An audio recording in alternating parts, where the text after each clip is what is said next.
This episode is brought to you by Indeed. Stop waiting around for the perfect candidate. Instead, use Indeed sponsored jobs to find the right people with the right skills fast. It's a simple way to make sure your listing is the first candidates see. According to Indeed data, sponsored jobs have 4 times more applicants than non-sponsored jobs. So go build your dream team today with Indeed. Get a $75 sponsored job credit at Indeed.com/podcast. Terms and conditions apply. Every story you love, every invention that moves you, every idea you wished was yours, all began as nothing. Just a blank page with a blinking cursor, asking a simple question.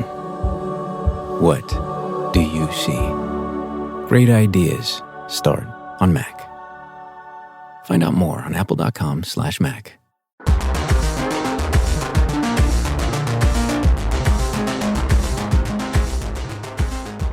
Welcome to Why We Roll, a tabletop role-playing game design podcast by the Stillfleet Studio. We're your hosts, Chris Pickett, creator of the historical fantasy game Danse Macabre, and Wythe Marshall, creator of the political sci-fi game Stillfleet. Through the show, we hope to amplify new creative voices. We chat with different indie TTRPG designers, talking through a range of questions that are pertinent to many designers, players, and GMs. We hope to showcase fresh and even challenging ideas about what makes imagination-based games so powerful. Before we introduce today's guest, a reminder. If you enjoy this episode, please consider supporting the show and all of our games over at patreon.com/Stillfleet. Okay, let's find out why we roll.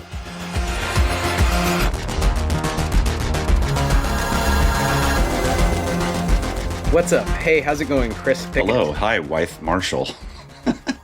Oh, hey. Are we the hosts of the show? I think we are. I don't remember. I don't quite remember. Yes.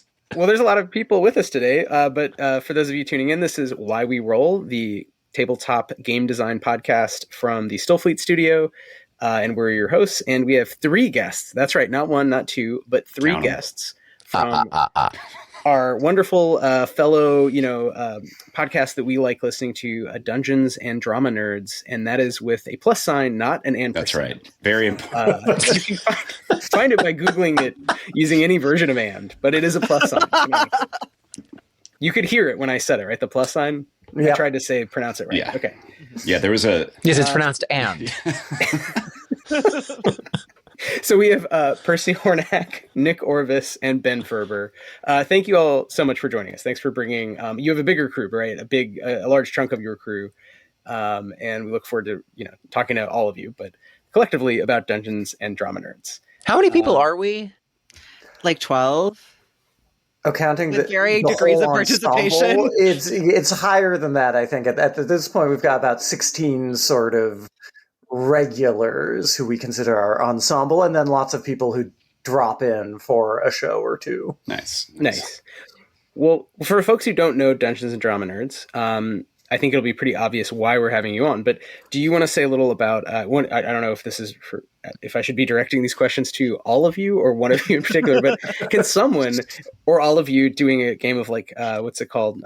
Two-headed, three-headed giant. Introduce Dungeons and Drama Nerds. So what is the show, and what makes it so special? Because it's AP, but it's also more, right? I feel like it's got a lot more. AP plus. Again, the plus sign. AP plus.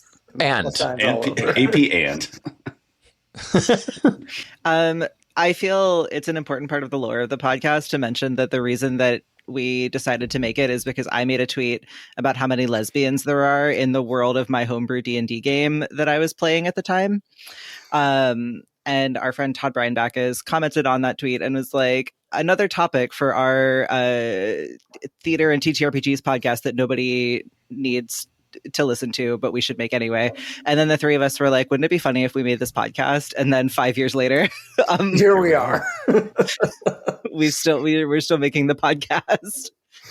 The conceit of the show is basically the 3 of us are dramaturgs by trade, profession, which is like a theater discipline that is about contextualizing plays for audiences and giving actors and designers and whatever what they need in order to like connect to the world of the play, and a lot of new play development. It's a very like nebulous job that mostly consists of having opinions and sharing them courteousily and sensitively. Varying degrees of courtesy depending on the context. To give you two examples of a thing that things that I have done as a dramaturg that are both of these sort of ends of the spectrum of what dramaturgs do.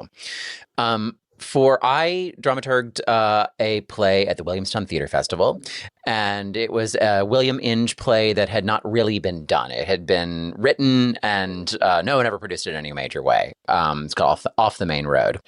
And we cast a Black actor as one of the characters, who is a like very rich gay man in St. Louis, who was, of note, a country club member. And the casting was done, I would say, without really thinking, like, would there be a Black man at a country club? And it was my job to figure out how to make that work. And what I did find out by doing some research, reading a little bit about the history of particularly the like wealthy Black community in St. Louis, is there actually were country clubs that Black people went to in St. Louis. And so like we would just basically not have to change the line. It's referring to a thing that we learned existed, and it made the character make sense in a way that we had no idea was even true, and that the writer didn't intend, but that worked perfectly fine and was great. And so it made it work for the actors, it made it work for the audience, and it justified essentially a shot in the dark in casting. And on the opposite end, I don't know. Does one of you have a? I taught a woman how to play Fortnite, and that was because she's writing a play about a streamer who plays Fortnite. Yep. I was going to say I once calculated how to make a like very, very crude scale model of the distance between Earth and Mars for a play in the like lobby of the theater I was working at, so that I could attempt to get the audience to appreciate just how fucking far away Mars is and what would be entailed in like near future theoretical manned space flight to Mars. I love that I know what play this is for. Oh yeah, amazing. Yeah, I'm sure it's a play that since why am I being coy? I can say that I was involved in the development of this.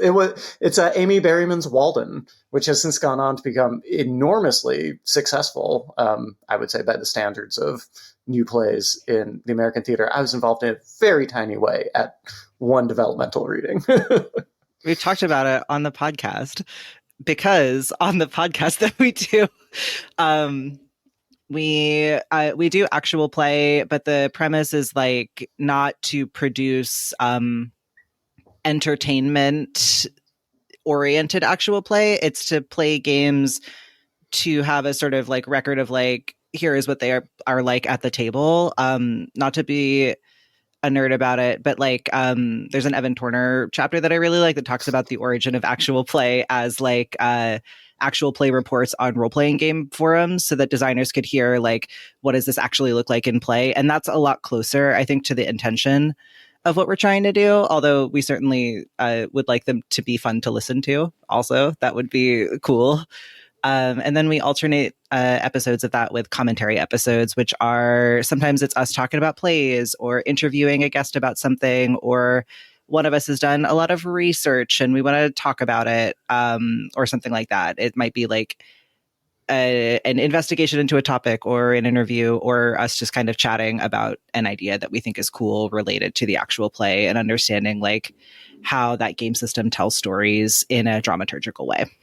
Because ultimately the off-week episodes of the show are the dramaturgy packet for the show that is the actual play. Yeah, that was going to be my question, is if it was like, bonus episode kind of content, or if there was space set aside to go through the actual play and to talk, like, do y'all talk through mechanics? What is all of that, and what does the drama, the TTRPG-aturgy look like when y'all perform it? Yeah, we cover, I would say, pretty much all of it. We do certainly talk mechanics. I feel like I personally love talking game mechanics, and so that's something we've discussed a lot over the years, is how, just to give one super simple example, very early on, we started with Dungeons and Dragons because we were like, we feel like we have to. And at the end of it, we were like, oh, this is a really great example of the challenges of the really flat probability curve of the D20 is that you can get these like weird troughs and patterns where in our big climactic fight in the D&D arc, there's a whole period of it where you're just listening to both the players and the big villain whiff for like 12 minutes, because every time you roll a d20 you have the exact same probability. And we talked about how that generates a different kind of like tension and storytelling than, say, Powered by the Apocalypse, where you've got the nice pyramid of the 2d6, so there is a more sort of predictable outcome that those games revolve around, like, we know like where most of the die results are going to be, so we can build around that. But then we also build out and explore. Before we went live, we were talking about one of our episodes is titled Big Trans Mechs. It's from when we were running Lancer, and Percy and a couple of our ensemble members were talking about, the sort of the queerness of mecha media in general. So we go from the pretty nitty-gritty in terms of game design and TTRPG-aturgy to the big sort of media culture perspective. Would you say that Char is masking? I don't know. I know exactly enough Gundam to get the joke, but not enough to have an answer to that question. I like that. Do you not make that joke on the episode? Ben and I are the only two who get that joke on this episode right now. I really hope that people have listened to UC or have watched UC Gundam out there, but you never know. I'm not a mecha person, so I brought my two friends who are. I'm a werewolf transsexual, not a mecha transsexual. Those are the obvious categories. That's the two genders. The two binary poles of transsexuality is you think about yourself in terms of a werewolf or in terms of a small child drafted into war. Trapped in a giant steel body. Yeah. You're in your big mechanical womb. Nothing can hurt you, but you also get to live out violent power fantasies at the same time because you're so strong and big. And sometimes it's like extreme sports, like in G Gundam. Sure. Yeah. Sometimes it's just Gundam MMA with Blood Bowl nationally coded mechs. Anyway.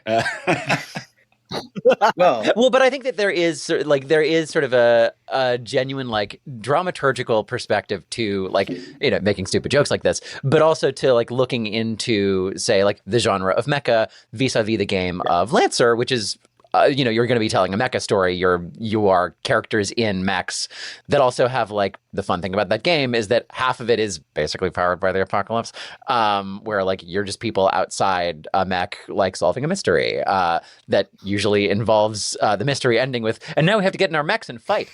And then it's the most like number station like game where like you are just reading like, okay, I rolled this and then I have this modifier on this ability and this modifier on this ability, which gives me this number of damage and then this number of damage against this number of enemies. And so like one like person's action in one turn takes like 5 minutes of saying numbers. Yeah.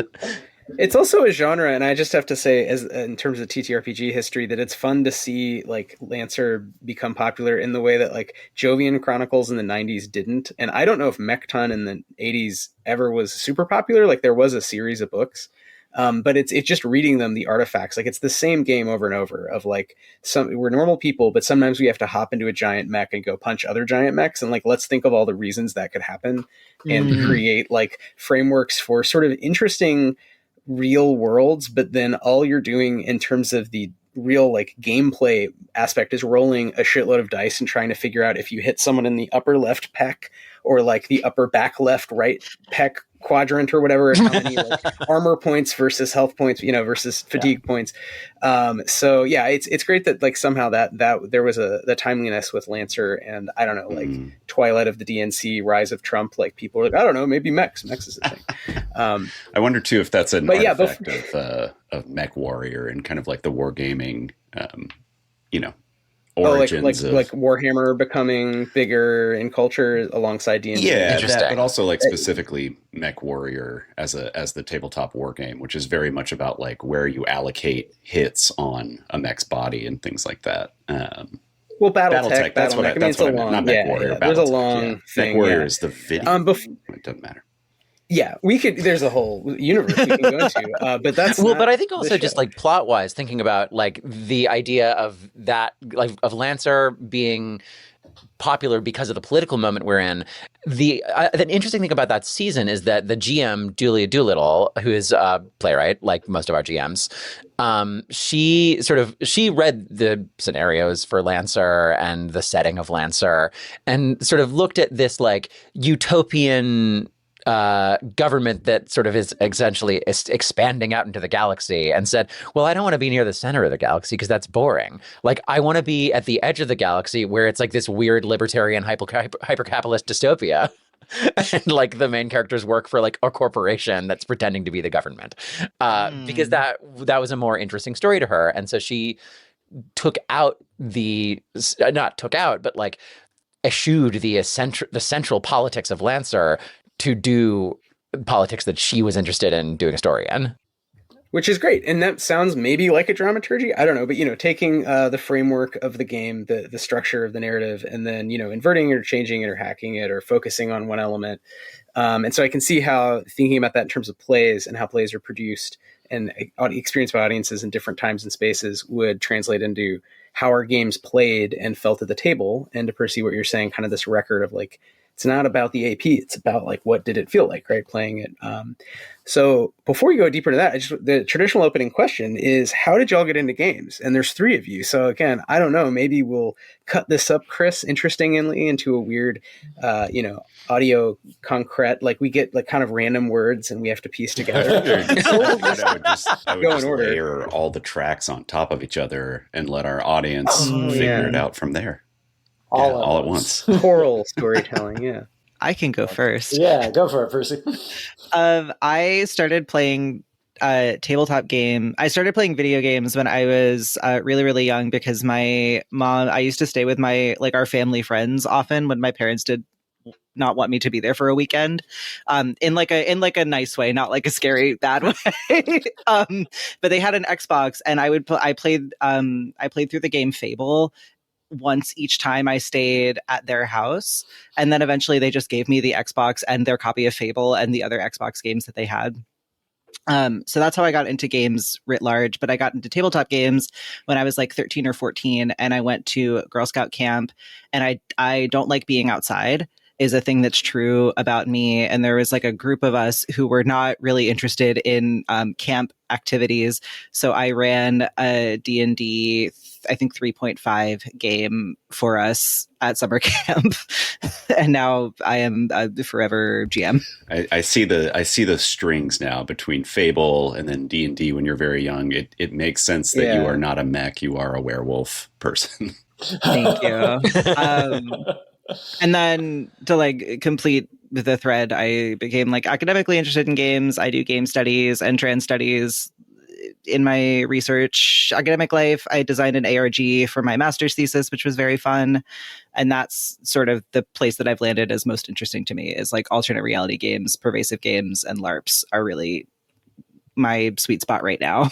Yeah, I had a similar trajectory, I would say, which is I was playing video games not like quite as long as I can remember, also because I had I had parents who did, I think, in my view, a pretty reasonable thing of like restricting my screen time when I was, a preteen or below. But I had a Game Boy Color that I played Pokemon on, was I think my first video gaming experience. And then I got into D&D relatively late, I feel like, which was in my senior year of high school, because the 4th edition of D&D had just come out, and my friends who I knew played Dungeons and Dragons talked me into joining them because they said, they just released a new edition that made it a lot easier to learn the rules. So you should join us when you've been refusing for a while. And B, quote, we need another person because we've been doing a lot of running and dying lately. So that was how I was like lured into Dungeons What's wrong and with Dragons. that? What's wrong with running from a fight? Why were you trying to survive? I don't get the problem. No, yeah.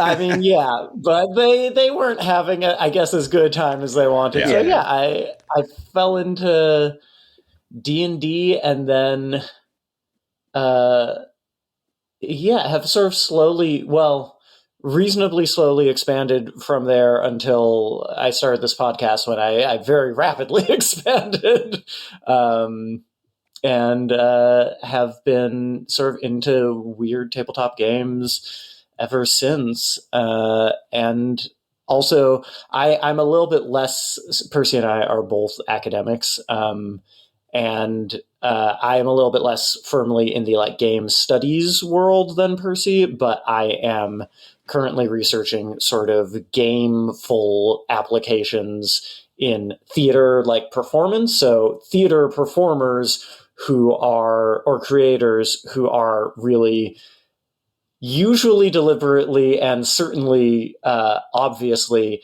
taking like game structures and saying like, how can we put this on stage? Like, how can we turn a play into something that an audience engages with like a game, which has a lot of like cool opportunities and also like a lot of pitfalls. So that's what my research is on right now. Ben? I sort of similarly, when I was a young teenager, a little before that, got into D&D 3.5, which was, I feel like, for a generation, the first thing you played. For sure. And so, yeah, I had a group then that I played with a little bit, and sucked really bad. Then really fell off like tabletop gaming until my 20s, when a friend was like, hey, do you want to join? I found this weird group on like meetup.com that's playing this weird game called Monster Hearts. Do you want to join me?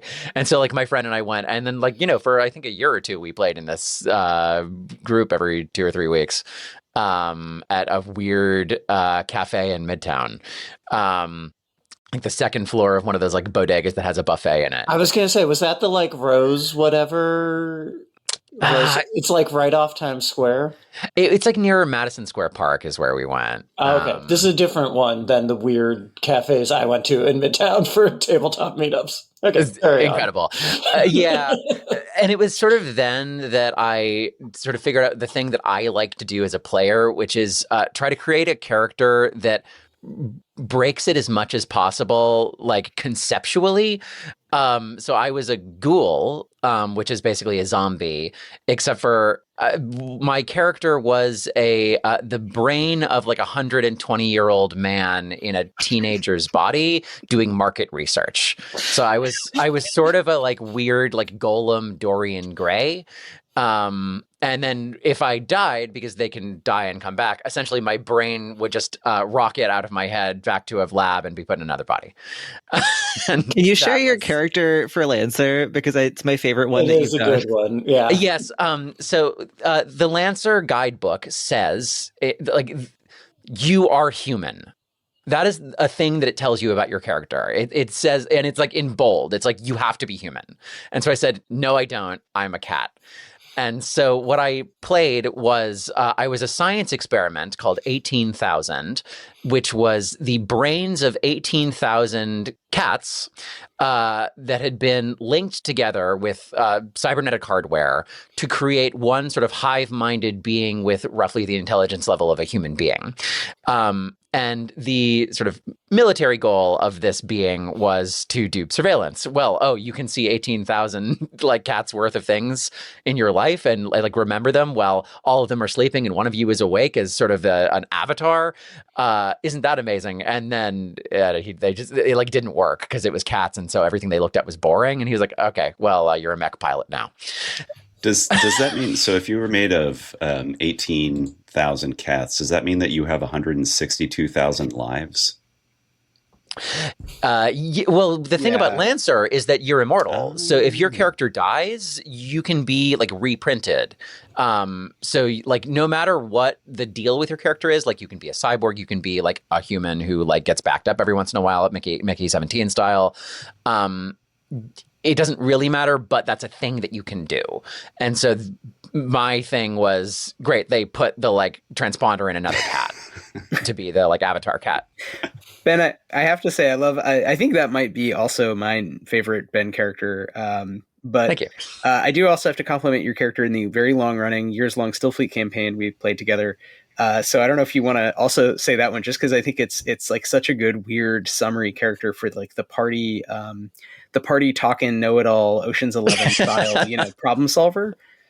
Yeah. So again, in sort of trying to go to the edge of what the game is sort of saying you can do, I was playing as an Ox, which is essentially an artificial intelligence character. Like your character is like a computer program, sort of like a hologram in Star Trek. And also like a hologram in Star Trek, you are stuck in like a hard drive. Like you are projecting like a hologram out from like a teeny little hard drive that someone else in the party has to carry around. You can also, and you sort of change the rules for this, realizing there could be like more interpretations. So like you could also have a robot body later on. But I was the interpretation of the Ox that's like a hologram out of a hard drive. And so someone else has to carry you around. And in picking classes, I was like, well, I want to be a mouse, which is essentially like a stowaway orphan who is secretly like a crafty criminal. And so I built this Ox. Oxes are not allowed to have move or attack scores or combat scores that like do anything. And so I put my D12, my biggest die, into movement, because that's the thing that mouses do, is they're stealing things, they're being like crafty and running around. And we basically, what I did was I sort of hacked like all of my movement checks are like psychological things, or they are like conceptual things, or they are like whatever the like force field equivalent of a running tap. Like that was the strongest thing that I could do, was be like a running tap, like tap water that you can pick up. So like I could get like a piece of paper out of someone's pocket, and that was it. And it was a lot of fun. And it was a fun character because, you wouldn't think that like that kind of like the Doctor character would be like a weird fast talking like criminal lawyer.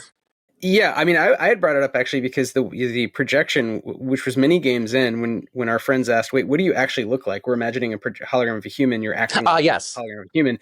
You said, "I am a Neanderthal, and I am the docent. I am the digital AI concierge created by a museum in the distant past of the game, but obviously in the near future for us, the players." Yes. About, human anthropology and the history of the human species. And so you were like you're basically the Geico caveman as like a smarty pants AI, but no one had known that. And like, it just made it so much funnier that you were also this like weird Ocean's 11 thief, but you were a hard drive who had to be like, okay, drop me down this hole and I'll solve the problem. I'll kill the bad guys. Yes. And it was like, they did drop me into a wall one time. Yeah. It was great. It was great. So we can move on for this, but I really do commend, Ben, the game breaking, because you did in a very generous way. It was very fun, and you really were very collaborative. It wasn't like a trolling, but it was like a lot of pauses at the table where people are just like, what? Okay.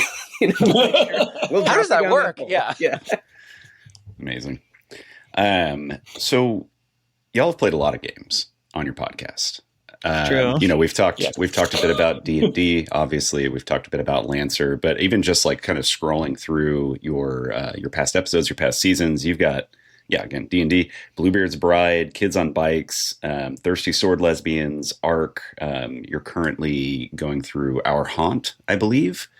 But my question about all that is, how do you pick the games that you're playing? Is there a specific kind of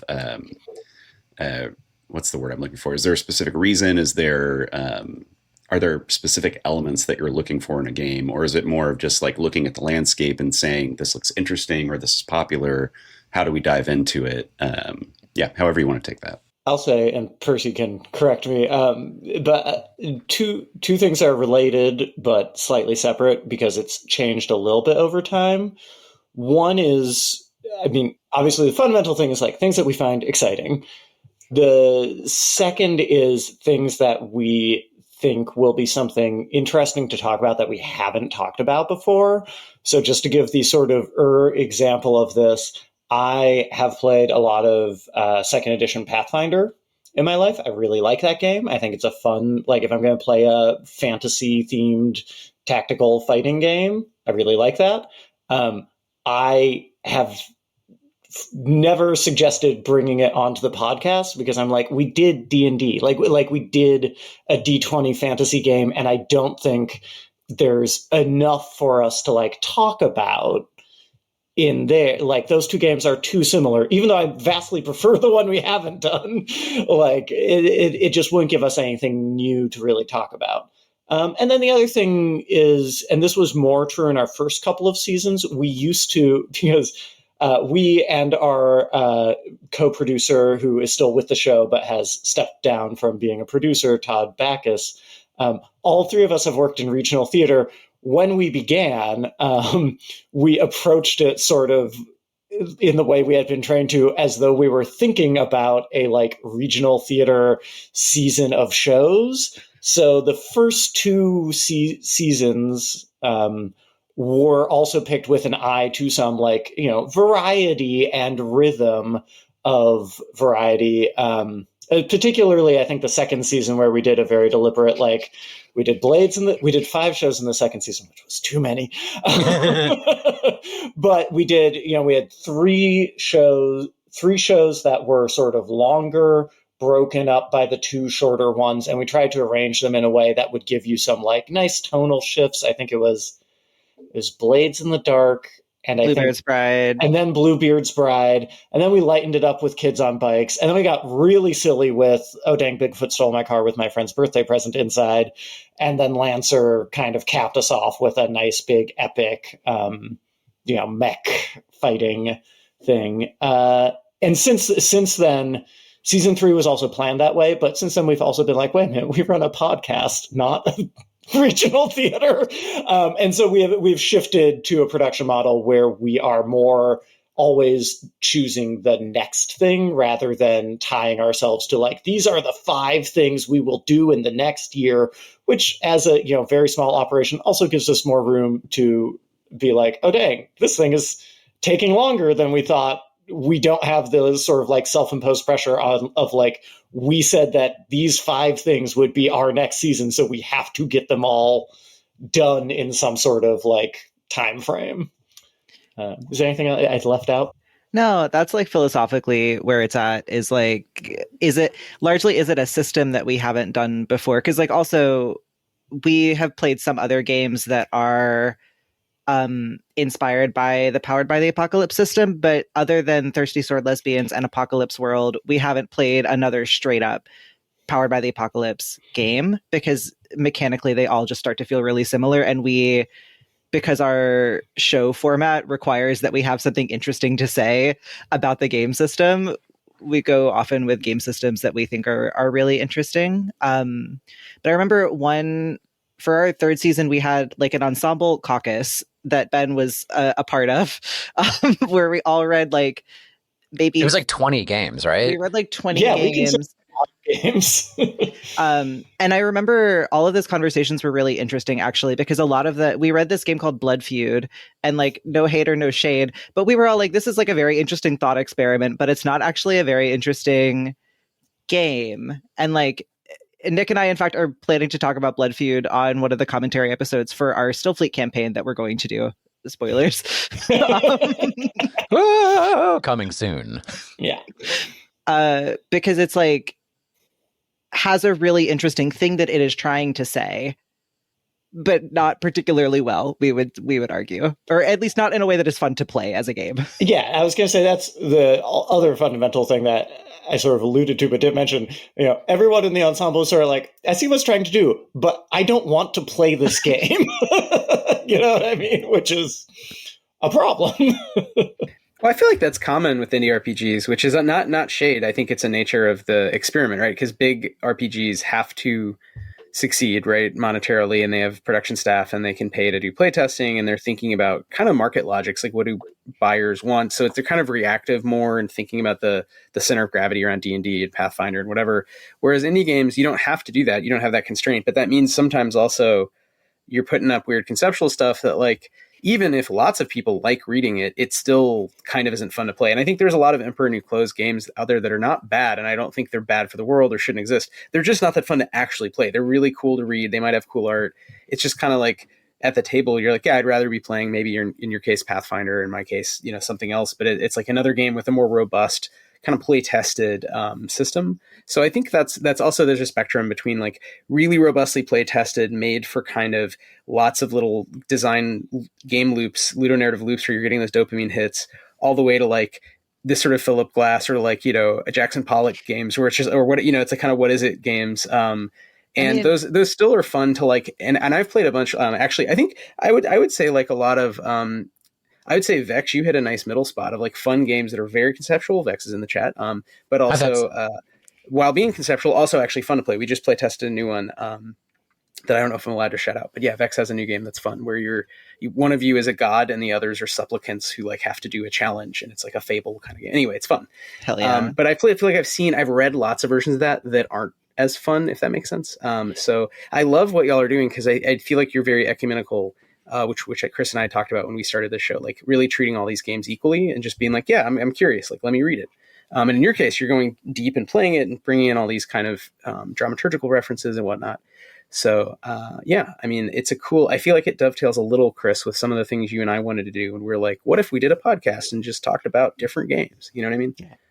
Because I do think every season or every game that D&D does, there is one of the like off-week episodes that is sort of about like the setting of the game or the genre of the game and like other things in that genre and how they work story-wise versus doing a story in that game. And I mean, I think that's like not unlike what this show does a lot about like, games, their genre, and what is, what they are when you play them. And that's like, I think that's interesting about every game, because every game is like a way of telling a story in a setting or genre. Yeah. Unless it's like not for a very specific reason. Yeah, exactly. And right. I mean, most indie designers are not unaware of those tensions with like the mass of D&D or with mechs, I guess, now Lancer, whatever it is, right? There's some sort of thing you're kind of reacting to. I will just shout out, because Vex said in the chat we should. I don't know when this episode will air, but Kiwi RPG Week is coming up, and Vex and other game designers we've talked to on the show are participating.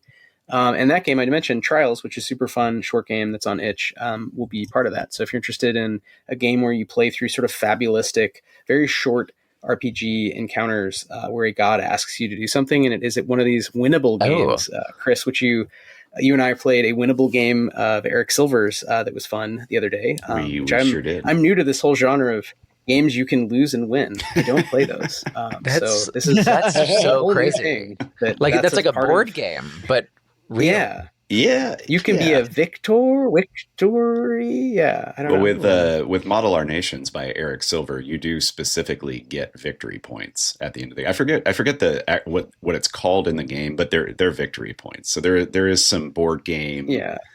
Kind of zhuzhing that happens there. But it's still fun. It's a very different mode of storytelling. I mean, in my youth, like, I played a lot of diplomacy for fun, which I think tells you a lot about the kind of person that I am. And there is like, it really does. At least thank you. At least the way that we played it, there is a role-playing element to the game Diplomacy, or at least the way that we played it. Like, I think, I don't know. The thing that I'm thinking about, because there was an indie TTRPG that I think is very interesting in theory, but then I was like, oh, this game is so cool and so exciting. I'm going to play it and then write about it for our conference. And then I played it and I was like, oh, this is not a very good game. This is not like the mechanics of this game are not actually embodying the very cool idea that the game is asking me to engage with. And I'm engaging with it as a piece of literature or as an art object is a lot more satisfying than sitting at a table with my friend and playing it. And I think there's like, a degree to which the storytelling and the mechanics, like mechanics, I think will always evoke story in some way, but it doesn't always work the opposite direction. Like something might be very interesting in a storytelling or fictional sense, but like if you're not hooking into it in a really direct way mechanically, that can become incredibly unsatisfying and frustrating. And that's fundamentally the thing I find really exciting about the intersection between theater and tabletop games. I to use our catchphrase, I said recently when we were interviewing Kara Assertion, sort of jokingly, but I was like, I said something like, is a play script just a really convoluted belonging outside belonging game? You're right. It is. It's tongue in cheek, very on the rails. Yeah, exactly, and that's tongue in cheek. But both of these structures are like both these particular types of games and play scripts are blueprints for people to come together and do live things that create like feeling or affect. And some of them are more open than others. But I find that experience of like being in the doing of it, I don't know, really exciting and really generative. Well, and I think sort of to that same end, you think about the skills and rules required to do, different art forms from theater to improv to, actual play / just playing a game are not that different. Like you have a set of rules in the case of a play, like you do have staging and a script, and like those are things that like, if you're an actor, like you do have to go the same place and say the same thing in roughly the same way that you determined in rehearsals. And you have tools that you learned in acting school probably or somewhere else to do that in a way that is good.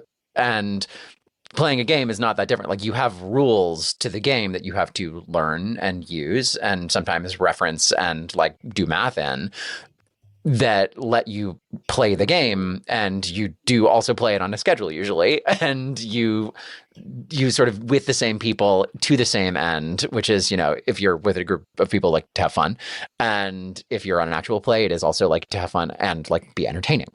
And they are kind of the same. And I would say playing a game is maybe closer to improv than it is to theater, but they're kind of on a spectrum of like using tools to perform. Well, and speaking of improv, which is often rules based, I think one reason I think in this way is because when I was in undergrad, I went and studied commedia dell'arte, which is a like weird historical Italian clowning tradition that is improvised. Yes, I see Vex saying, I'm always playing to entertain. Yes, exactly. Thank you. Yeah, I was just because I have class clown disease. Because I have class clown disease. But the thing about entertaining is that it still does typically follow rules. And what my commedia teacher said one time that lodged itself in my brain and affects the way I think about theater as more and more I try to think of theater as a process rather than a like art object. Because what he said to us once was, he said, commedia, where you have in commedia, you'll have a scenario, which is not a script, but it's just sort of like bullet points of actions. Instead of saying like, the character comes in and says this, it will be like, Arlecchino comes in and is like looking for his boss. And that's all you're told. So you know what you're doing, but you don't know what you actually, it's up to you what you say, how you do it, etc. And what he said to us one time is that commedia that's improv and acting to a script are the same thing, just in the script there's a much higher level of like detailed specificity, but because of the way it's live, there's still, you are making choices, as actors will tell you, like you're always making active choices on stage. It's just that instead of knowing, okay, I'm looking for my boss, it's like, okay, I'm coming on and going here and I'm saying this exact line, but I'm still making choices like within those constraints. And I sort of see games, again, they kind of collide in the middle here where I'm like, but what does it mean if you play a game some of those weird lyric and indie games are like very prescriptive, but there's still room for play in there, and they can still generate really interesting stuff.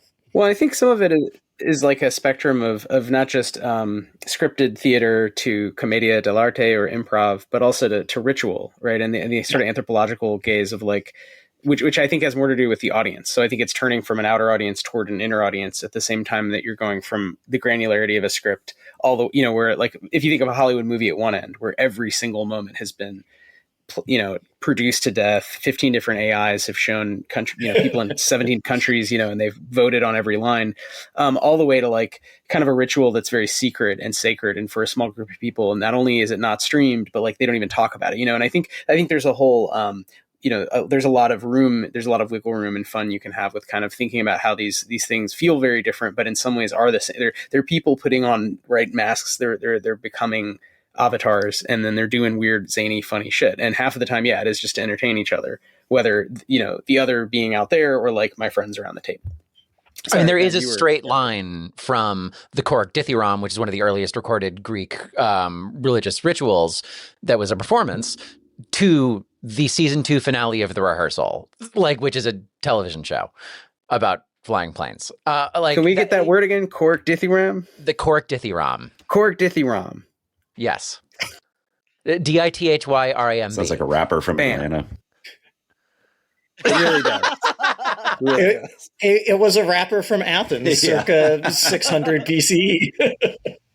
But what I was thinking was, from a GM's perspective, it's actually not that different from a story, right? Because like as a GM, you have a scenario, whether it's from a pre-written module or a book, or you've written it yourself, or you're making it up on the fly. You have like a thing that you put in front of your players with the game, and the players make choices. And most games work like this, right? And then the GM has like generally like a list of paths that it could go down, but like major characters who are along those paths and the kinds of things that they would do. And ultimately you're improvising and figuring that out as people make the decisions. But at the same time, I would say generally when I GM, I do have like, not tunnel vision, but like, what's the reverse of tunnel vision? Where like you see like a giant bright light that gets way, way, way brighter the farther it goes out, and it's like, okay, well, I know where this could go, but it's going to be in this zone. That's astigmatism. You gotta get that checked out. I mean, the thing that also makes me think of, which is something that I think about a lot in my research, is the way that theater and tabletop games work with like tiered authorship, because there's no singular author of the final experience. Like somebody wrote the play, then the director is making an interpretation of that play, and the designers are making an interpretation of that play, which is all layered. And then the actors are interpreting what they are being told by the director to do and what they're picking up from in the script. And then the audience is doing interpretive work to receive that experience shaped by all of these things, in the same way that like I design a tabletop role-playing game. The GM picks it up and says, oh, this is the thing that I'm going to do within this system. This is the specific story I'm going to tell. And even if I have a module that I've written that is like, here is the adventure, you're still doing interpretive work to shape that adventure for your table. And then the players are going to do whatever the fuck they want to do with it, etc. So there's this like much longer chain of authorship that creates a more sort of collaborative experience across. And that keeps going up because like critics do another level of that. As do people doing marketing, as do people reading those reviews and those advertisements to then go see the thing and make their own interpretation of it. And it as really do people is all... who are like D&D, I'm going to play D&D like a dating sim, even though that's not hey. because I saw this person do this thing and it seemed really fun, and that's what I'm going to do. Listen, if I learned anything from Baldur's Gate 3, it's that D&D is basically a dating sim.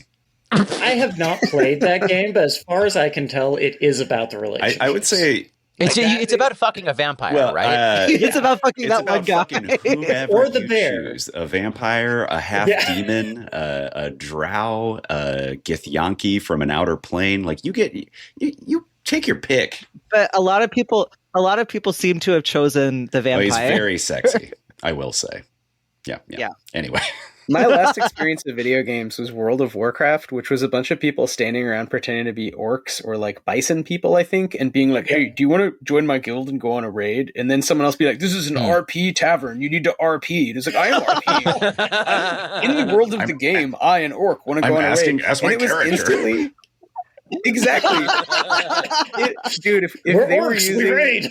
the words like, yeah, it's like, I exogenously I would go on a raid, but diegetically also I want to go, it was ridiculous. So I have to say, video game people think like everyone thinks the same way about these things. It just has different levels of articulation. I'm gonna start declaring places an RP tavern when I'm just in there. the real world. Yeah, the local bar. Yeah. This is an RP tavern. Hey, I would an love elf that if right like now, Temkins. Yeah, you only drink mead when you're an elf. You have to order mead. One People come into my place of work, they order a beverage. Yeah, what was that what your character would order? You got a martini? I don't know if a halfling would drink that. Yeah, you have to order special pizza that's, I got like... Dwarves would never drink oat milk. I don't know. Dwarves have a high level of lactose intolerance because they live underground, so there's no cows. Yeah, they drink rock I guess milk. that's actually... Also, dwarves are, like, in the Tolkien conception of dwarves, they are based on Jews who are lactose intolerant, I can tell you. I'm not, but I know many who are. There we go. We're bringing it back. I lucked out. Yay, Tolkien. Yay, Tolkien again. The shadow of Tolkien I think looms that, over like, us. The shadow of Tolkien does loom yeah. over us. And then, all the idea of, like, what you can be in a game, a lot of it does directly track back to Tolkien thinking, like, here's this cool race in the real world and the things about them. Well, a lot of it... What if they were taller and shorter? Funny, I don't know if this is completely apocryphal or not, but I remember reading sometime back that when Gygax was designing D&D, moving it from chainmail, the war game, into D&D, he like did not want to do any of the fantasy races. Like any of the Tolkien-esque stuff was not really included in the game. And it's only because his playtesters insisted that they got to play like hobbits or elves or stuff that he was like, fine, we'll make it fantasy. And now we all have to fucking live with it forever.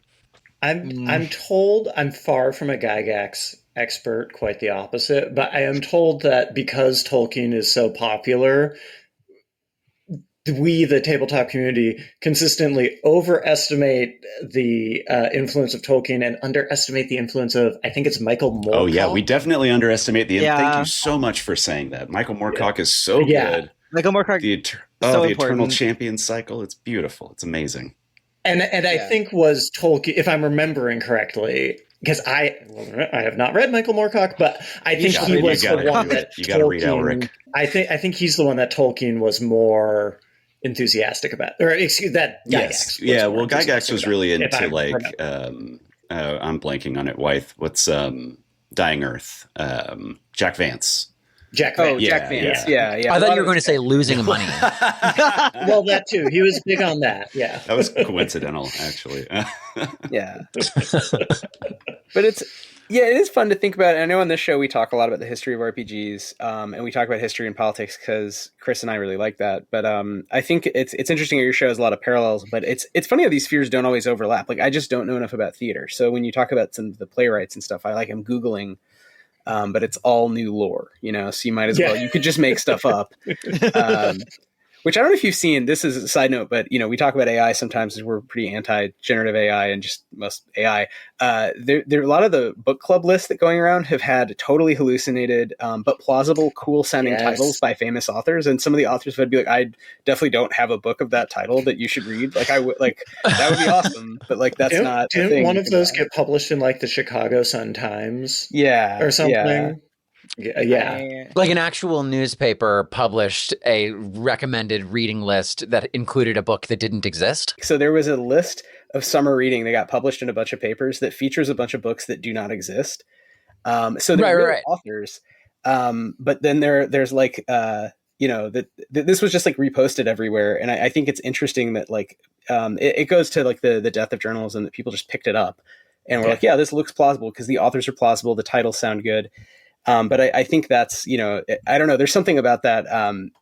I don't know where it's going with this, but just basically AI is really bad. And I think it's worth knowing kind of the real history and lore and kind of engaging with it deeply. And there is a lot to know. I guess maybe that was just my point is like Dungeons and Drama Nerds does a great job of unearthing some of these connections that, having thought a lot about RPGs, I've never thought of. So I feel like it's a great show, just as a little plug to learn something new, even if, you feel like you know a lot about games.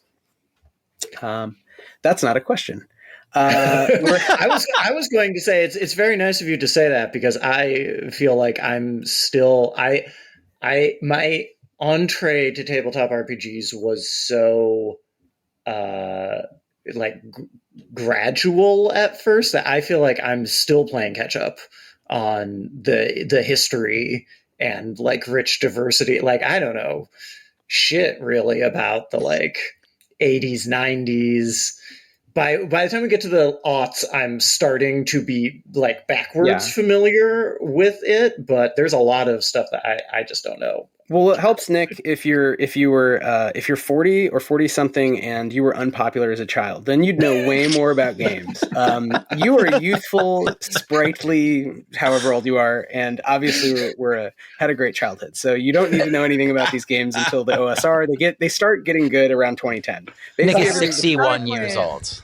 Counterpoint, no hot gods ever asked me to play Vampire the Masquerade, and I feel like I really missed out. I really do feel like I missed out. When you read tabletop scholarship from like the early aughts up to about 2010, the influence of Vampire the Masquerade is massive. And there's also a lot of fucked up shit in Vampire the Masquerade. And not fucked up in like a fun way. A great game. Yeah. Well, again, everyone wants to fuck the hot vampire. It's it's in the very life essence of the tabletop community. Is that we all want to fuck vampires. So true. I do have one more substantive question, and Chris, you may have more, but and this could be related to vampire fucking or werewolf fucking or mecha fucking. Some combination. But it is. Ooh. Just because I think it's super cool. Skit Bash. Can you tell us about sort of these randomly, basically how you put together some different episodes that are not your main seasons that are really lovely and fun and weird, and have led to, I think, some interesting kind of experiments. So this is, I think you alluded to it, but I think that's something we didn't really talk about, because the main seasons are great, but they're like AP plus commentary, right? So we've heard about that. What's up with Skit Bash? Percy, who's the sandwich guy? Oh, Adventures in Ardia's Roll for Sandwich series on TikTok inspired our Skip Bash show, because we had when we first launched our Patreon, we were like, our bonus content is going to be, we're going to interview all of the people in our ensemble, but that is a finite number of people so we ran out of people, and we were like, well, sort of interviewing random people is probably not the way to go. So we had a meeting and we were like, what's the show going to be? And I was talking about... And then you did a second interview of me that turned into a very, very strange bit. And that was one episode. It was. Where I made fun of New York Times theater critic Jesse Green. And it is worth listening to. However, I would say Skip Bash is potentially more worth listening to. Way more. Do we not like Jesse Green? Is there a... He's, so do you know how ostriches, sort of put their heads in the ground in mythology? Like, they don't actually do this, but people think they do this. So he's found a way to do that for real, but with his own ass. That's awesome. Good for him. Good for him. So anyway, so Skip Bash is a show that we came up with because we were like, we're going to do a world building show. And I don't think any of us knew what that meant. I think we were all like, it could be fun to build worlds together. And then somehow we landed on, we're going to roll on a random table for a play, like a well-known play and a well-known tabletop game. And we're going to spitball for 45 minutes to an hour about how we would like tell that story in that role-playing game system, or sometimes gaslight old men into... We'll get there. We'll get there. Yeah. This is specifically Ben Ferber's bit that Percy is alluding to. I have a different interpretation that I've started to do of the prompt for Skit Bash. Yeah, but often it's like some combinations that we've done. We did Sweeney Todd and Blades in the Dark. I mean, that feels like that clicks pretty well. No, we did Blades in the Dark was the Baltimore Waltz. Oh, that's right. Right. Oh, that's right. Yes. Have we done Sweeney Todd? I'm not We sure have done yet. Sweeney Todd and Masks, which was surprisingly good. Yes, I was going to say the real issue with this, if you've seen Roll for Sandwich, the TikTok series, part of the delight, this man is He rolls on a bunch sandwiches. of tables. One of the tables is for bread. One of the tables is for protein. One of the tables is for roughage. One of the tables is for sauce. And the things that are on the tables are like the things that he has in his house. And then with all these random rolls, he makes a sandwich and decides whether it's good or not. And he eats the whole thing. Often he makes a sandwich that does not work conceptually or flavor-wise. And here's the issue. The not working is part of the entertainment of the bit. And the issue with Skip Bash is that we keep coming up with ideas that I actually think are pretty cool and would like to play. Like too many of them. We were like, oh, this will be absurd. But we keep coming up with things that I actually think would be pretty fun, or at least make sense in a way that we did one of my favorite ones, even though I don't think I really want to play this game, Pygmalion, which is the basis of My Fair Lady. Thank you. My brain just shorted out. Yes, My Fair Lady and Cyberpunk, which is like, well, yeah, Cyberpunk, the man is literally like reconstructing this woman in the play just on a social level, but like it's a pretty easy way to come up with like I think you could do a pretty cool cyberpunk interpretation of Pygmalion in a game or not, and we keep kind of having things like that happen, which is fun, but also I was expecting more of I was expecting us to struggle more in entertaining ways. Instead, we just keep coming up with amazing ideas that I want to play around with. Well, that points back to the beautiful. It's like I'm Glorilla, like I'm from Atlanta. That just points back to the kind of beautiful. I forgot what I was going to say. It doesn't even matter at this point. The beauty of randomness. Oh, now I remember. So yeah, it kind of goes back to the beautiful generative nature of TTRPGs to begin with, right? Yeah, that's it. Well, on that note, Chris, final questions? Yeah, sure. Where can folks find Dungeons +/and Drama Nerds? Where can we find all of you individually? How can we best support you as we all grow this community of content making fools?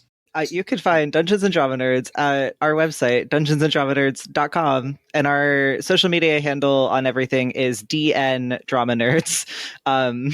D, the letter N, Drama Nerds. Drama Nerds. All one word. I don't know. I have a website that's my full name, which is Percival Hornak. After the round table night, not Percy Jackson, is a thing that I have to clarify to every student I've ever had in my entire life. Yeah, that's a tough one. It is a tough one. But it's also very on brand for me to have named myself after like a famous loser dweeb who can't get the Holy Grail. It's so hard to find the Grail. It's so good. That's such a good story. It's a great story. It's a great story. Great poem. Anyway, I have a website where you can find my work. I have an article coming out this month in the Analog Game Studies Journal. Yeah. Congratulations. About trans analog game studies and lyric games and how we should all be weirder, basically. How about we should do scholarship in a weirder, looser way. My website is currently under reconstruction, so you can't find anything there. But when it's up, it'll be at nicholasorvis.com. You can find me on Instagram at norvis, Orvis 13. You can theoretically find me on formerly known as Twitter, but I don't actually go on there anymore and should really deactivate that account. And otherwise, I'm very bad at social media, so that's about it. I am still on Twitter, and I love being there. And I will never leave until they drag me off. Which they will. They will. Oh, they will. To jail. Yeah, into an but you can find me as real. You can find me at Ben Ferber everywhere on every social media platform, except for the ones I'm not on. And you can also hear me on the Questing Network podcast. Oh, yes, that's true. That's true. Yeah. Which we may remarket and do more episodes of. Who knows? In the future, that'll be a problem for future Chris. Yeah. Hooray! And maybe Ben. I'm going to make it Ben's problem. All right, well, thanks. You have a new problem. There you go. That's another podcast where I am a high concept character. Fasole, the demon knight, a knight who cannot use weapons. That's true. That's true. You can only rules lawyer people. It feels a little similar to the Neanderthal sort of rules lawyery thief child who's a hard drive, who's a docent for a museum that no longer exists. Weirdly enough, but up my game because my last character on the podcast was Sad Cat. Sad cat. Hey, listen, it's a sad ragdoll cat. It's not all in the concept. Sometimes it's in how you play it. You know, you can make a sad ragdoll cat very interesting. That was for our haunt game, and it wasn't. I thought it was interesting. It was also just such a sad the saddest campaign I've ever played in my entire life. Our haunt's a real downer, y'all. At least when we play it. All the more reason to listen. Well, we love. Do you want to be sad? Listen to Dungeons Plus Drama Nerds. maybe y'all want to check out Danse Macabre sometime. We'll do a sad one-off. That's a little philosophical about the end of the world and zombie mutants. It's extremely sad. Bag. Very sad. Really fun. All right. But or die. The trials. Some of us will play with Vex, and some of us will fail to do our quest, like Percival, and we'll have told a good story. But God will be like, "Nah, bro, the princess is Cool story, bro." Yeah. Maybe God talks like that. We did a bunch of words. All right. With that, I think this has been Why We Roll. Big ups to Percival Hornak, Nicholas Orvis, Ben Ferber, and of course our own Christopher Pickett. Vex in the chat, and everyone listening at home. Wait. Evening. Big ups to you, Wythe. Oh, get out of here. Hell yeah, brother. Yeah. All right. Thanks for listening, everybody.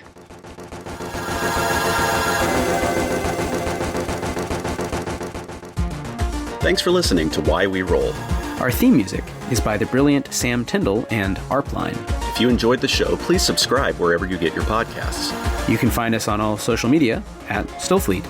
You can find out more about Danse Macabre, Stillfleet, and all of our games over at stillfleet.com.